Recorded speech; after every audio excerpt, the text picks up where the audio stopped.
This is a land that is bleak and barren, the birthplace of glaciers that grind their way slowly to the sea.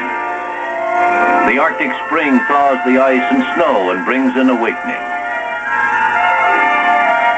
Great herds of elk forage for the tender grasses that announce spring is here.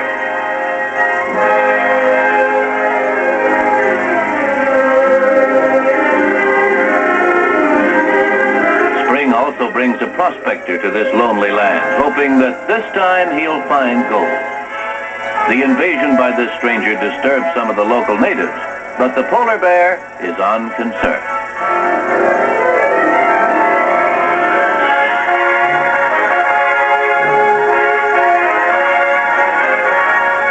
The towering glacier, which took decades to form, stands as a barrier in his path.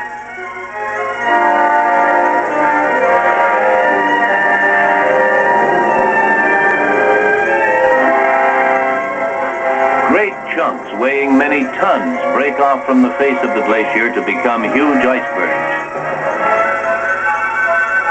In the weeks and months to come, these ponderous bergs will float south and become a menace to shipping.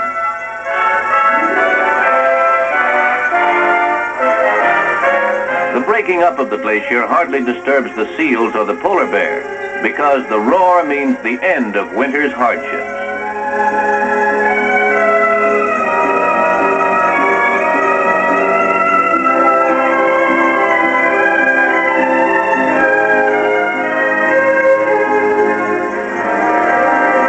Then, when the rivers finally break up, spring is here for sure.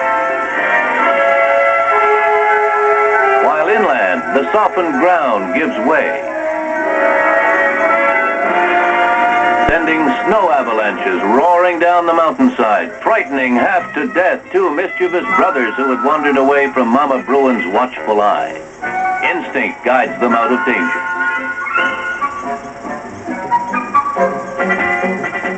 But to the sure-footed mountain goat, the avalanche is no problem.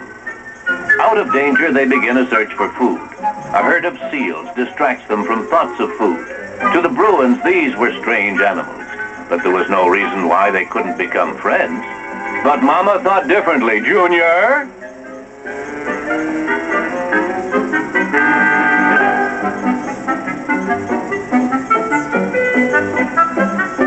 Disappointed and still hungry, a mirage seemed to appear, a great army of birds dressed as waiters, standing by to serve them.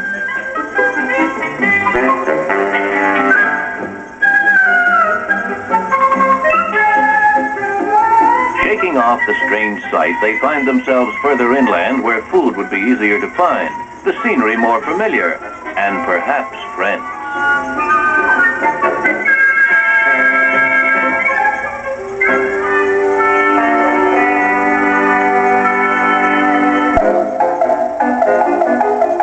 In their search, they unknowingly become explorers. Curiosity was getting the better of them, and it could mean trouble.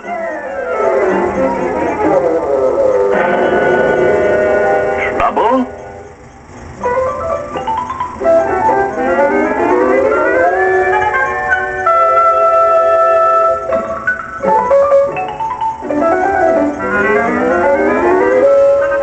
Trouble is what he found.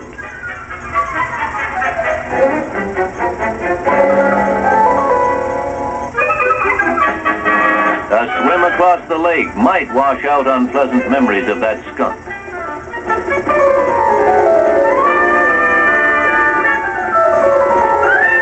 More tired and hungry than ever, they find a salmon run.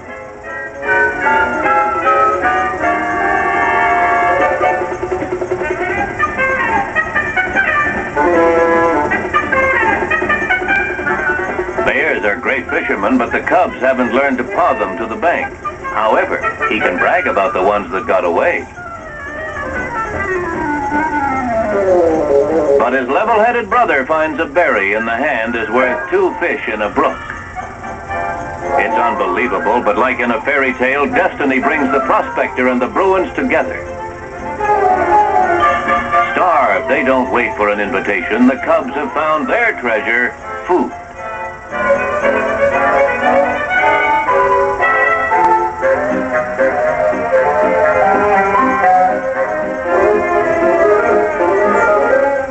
This is the life. They decide to adopt the prospector. They know a gold mine when they see it. They could be a big help around camp, too. Like helping him pan for gold. The miner is happy also. He has companionship in this lonely country. Well fed and secure, they dog his footsteps.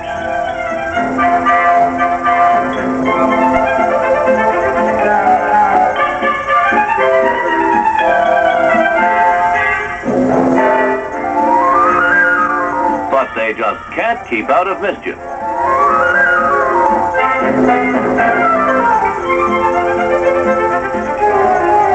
It gets them in the darndest situations.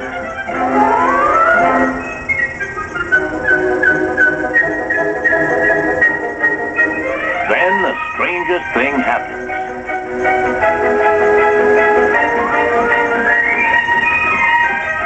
Something's got the bear by the tail. Golly, a big fish has got me. Now what do I do? He can't let go, and I'm all tied up.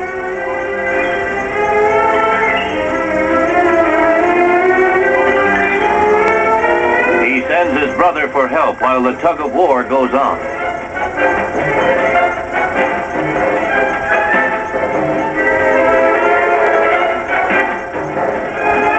It's a fight to the finish, but unless he gets help soon, it'll be his finish. He can barely hold on. That was close. Land and safety so near, yet so far away.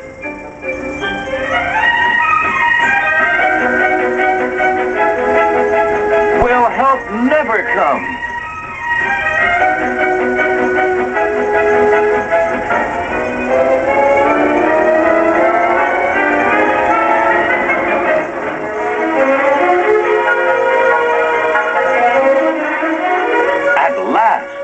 It was a tough fight, but you can be sure the prospector was proud of his newfound friend. Believe it or not.